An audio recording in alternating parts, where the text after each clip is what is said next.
BlizzCast, your official Blizzard podcast. Welcome to the BlizzCast, Russell. Hey, Nthera. Good to be here. I've been looking forward to this interview with you, and I know many players have wanted to hear more about the processes behind the music in our games. Me too. Could you share with the listeners a bit more about what you do? Well, I feel very lucky because the sound department and the video department work on every project Blizzard does. So World of Warcraft, StarCraft 2, things that are in development, the concerts at BlizzCon, the Worldwide Invitational, these podcasts, everything. So we all wear several hats in this department. And so in addition to being the administrator and just keeping all the schedules and planning intact, which I do with a very able staff of producers without whom I could not even, I just shouldn't even get out of bed in the morning. In addition to that, it enables me to, as long as they have a tight ship running, I can write music, which is the one thing that I do hands-on here still. There are 3 of us on staff who write music as much of the time as we can, or full-time, and I'm proud to be one of those folks. All right. Some people may not realize how much music is in World of Warcraft, the Burning Crusade, and even the latest patch. Could you give us an idea of just how much music has been composed for the game overall? When World of Warcraft shipped in 2004, it had, I would say, just shy of about 2 hours of music. And today, with the recent release of patch 2.4, Fury of the Sunwell, we're just shy of 16 hours of music in the game. And I'm also proud to say that probably 2/3 of that feature live players, at least in part, if not all the way up to full orchestra for many, many tracks. All right. How long does it generally take to create one new piece of music? Well, like everything at Blizzard, it takes as long as it takes to be right. When it's ready. When it's ready. And it depends on how long something's been cooking in the oven, if you will. I've known about the Fury of the Sunwell concepts now for many, many months. And so I've had the luxury, being on staff here, I've had the luxury of mulling this over and looking at the concept art for weeks and weeks. And once, a few months ago, when I could initially get into the internal server and I could explore the island of Keldanos and everything like that, I started taking screenshots. And so a typical experience for me is that I will take hundreds of these screenshots that somehow capture the mood of the space for me. And I'll put those on my screensaver at work or my wallpaper or what have you. And as long as I have between then and when I actually have to sit down and start writing, I'll be mulling that over. And the more time spent doing that, actually the faster the music comes out in the end. So in the end, some pieces may go very fast. I might write a piece of music in an hour or so.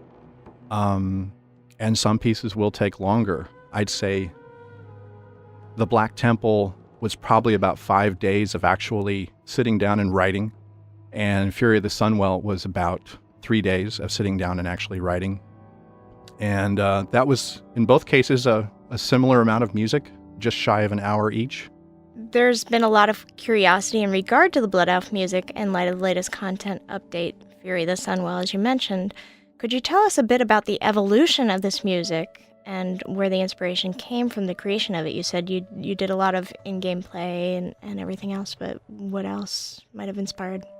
Well, one thing I really appreciate here on all our projects is the backstory and the lore which is behind it all. I mean, it's gameplay first, but it all has context. It all has a reason for being there.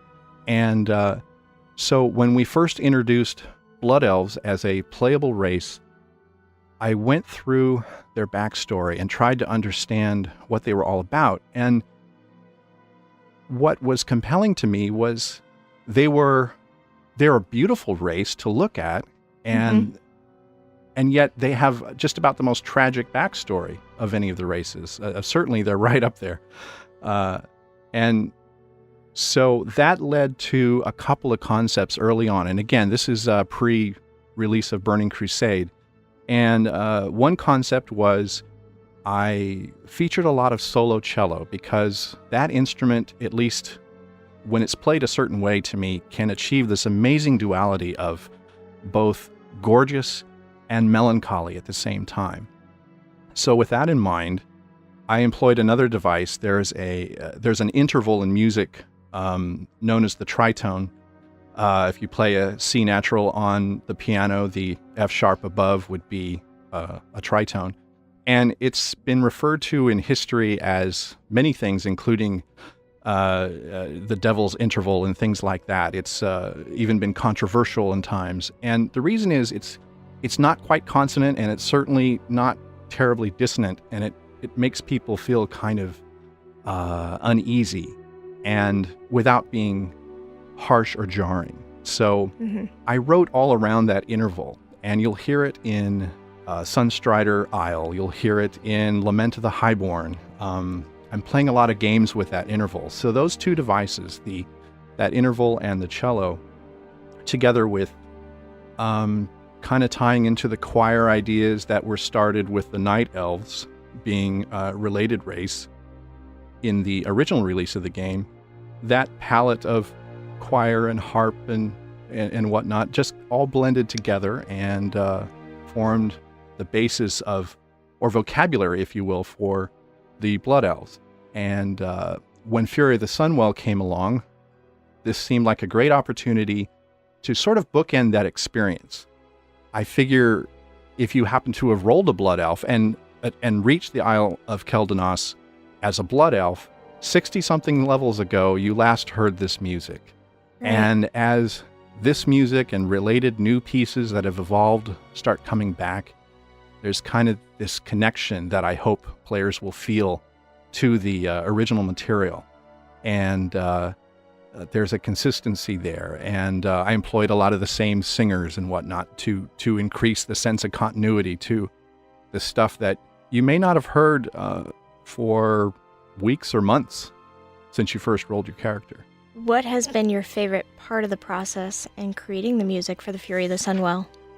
Well, in keeping with the idea of revisiting the thematic ideas from the Blood Elves, I really enjoyed getting the opportunity to write kind of a companion piece to Lament of the Highborn, which had proven to be such a cool and compelling part of the Burning Crusade experience.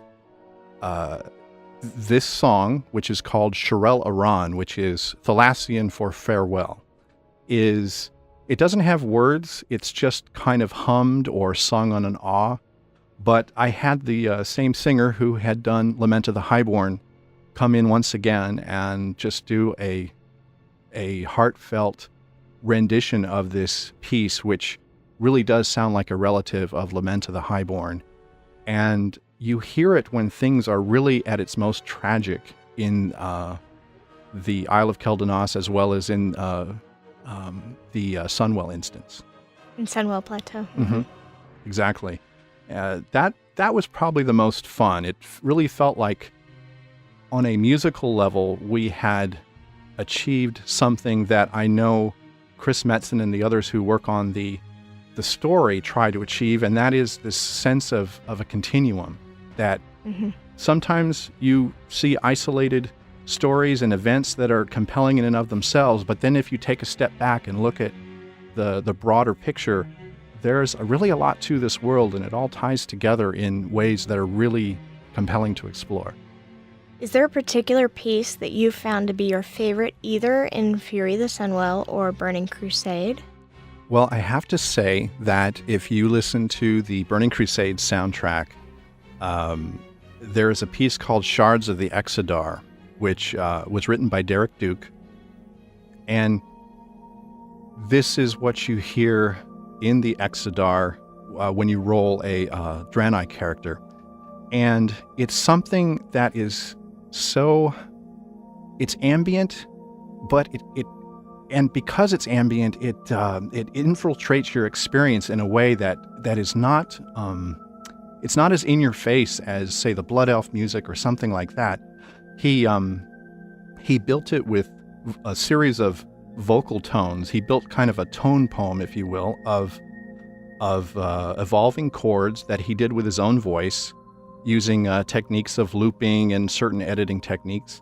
And that was overlaid with some really stirring performances on a number of instruments, but principal among them, an ancient instrument called the duduk, which is very emotional. And this performer who actually reprised that performance at our BlizzCon show last year. Right.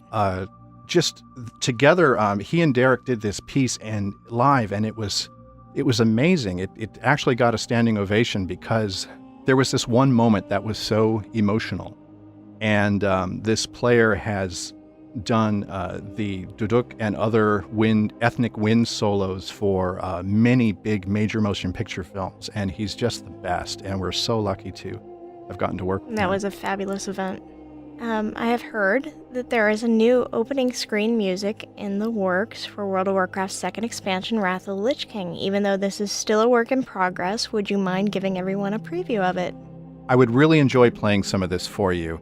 And the watchword is work in progress, because as we record this interview, it's only been 2 days since I was on the orchestra stage, so I haven't added in the big epic drums and the other things that really add to the Warcraft vocabulary that hopefully is becoming quite recognizable in context with World of Warcraft.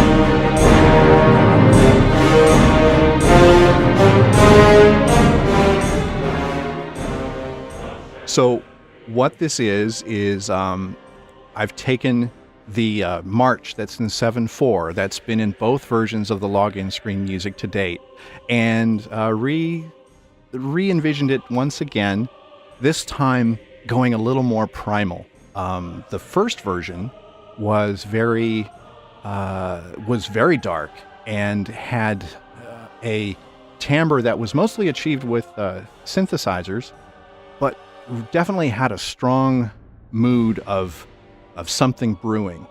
And then the second version for Burning Crusade was, for one thing, a live orchestra, but was also filled out in a completely different way.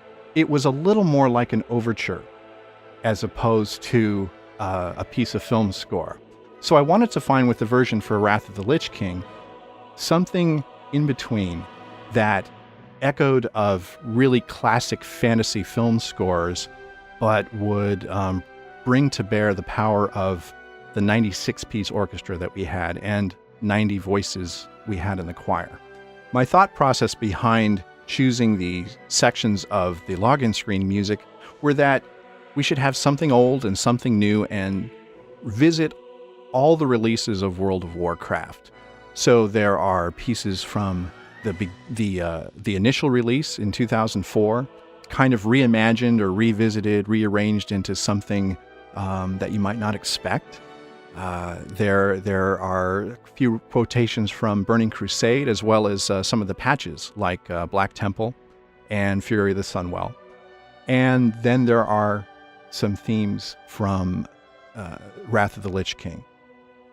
And these are all part of the World of Warcraft. So over a course of 7+ minutes, instead of, we're up from 4 in Burning Crusade, the orchestra and this wonderful choir take you on this little journey through places you may remember or that you have yet to encounter, that you have yet to enjoy, and hopefully shed a little light on what's in store for you in Wrath of the Lich King. So it's very much a musical chronicle.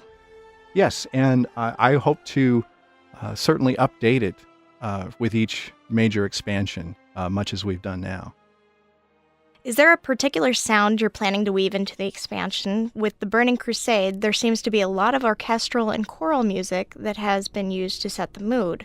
The setting for Wrath of the Lich King seems to imply that there are a lot of opportunities for you to continue the evolution of the score. Well, first off, the decision to add more live players and more orchestras and choirs to a great extent is because I want this stuff to be timeless. Much like everything else about what we do is timeless, the gameplay and the backstory and everything. And the more that we have organic human performances doing this music, I think the longer it will last and the more it will resonate with people. So that's part of the reason. But another thing we do is want to expand the vocabulary. So while you think of having a lot of French horns, for instance, as the quote-unquote Warcraft sound, in Wrath of the Lich King, we're experimenting with some other things to convey the harshness of Northrend. The whole continent isn't covered with snow by any means, but it is a cold, challenging environment. And we're looking for ways to express even more about the environment around you through the music. And one of the things we're experimenting with is something called prepared piano. This is where you play a piano, but not with the keys. You open it up, you take the lid off, and you rub the strings or hit the strings with various objects and things like that. And you get a tonal, unique sounds that are at once kind of creepy and unnerving and yet strangely musical. And that's one of the many things we're playing with. There's also some pretty cool ways to use a choir as a special effect, not just singing out loud with big vowel sounds or singing in Thalassian or whatnot. There are things that the choir can do with their voices, with little dissonances and special effects and gliding chords that, and you'll hear a little bit of that in the login screen music as well. All of these things can convey a sense of cold and foreboding and adventures yet to come. I'd like to thank Russell for taking the time to talk with us today. I know the community team and everyone else at Blizzard is looking forward to the new audio we'll be experiencing in the expansion and would like to thank the entire sound department for their amazing work. This is Nthera from the World of Warcraft community team signing off for now.